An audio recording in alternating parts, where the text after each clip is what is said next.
2 semanas como que estaba iniciando de forma por las clases.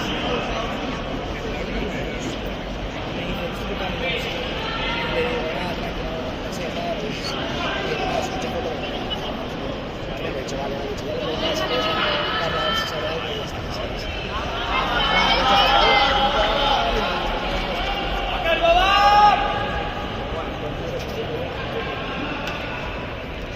Pero yo no sé para jugar, para práctica.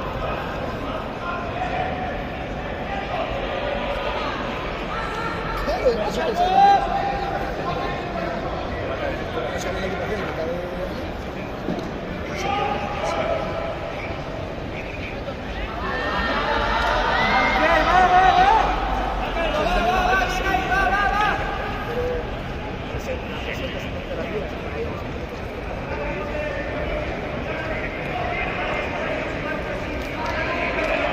Es que por eso lo que yo he dicho, yo creo que lo que va a ser es que, claro, cuando la temporada de fútbol empieza en agosto, empezarán con lo de forma en agosto, asumo que nosotros el año que viene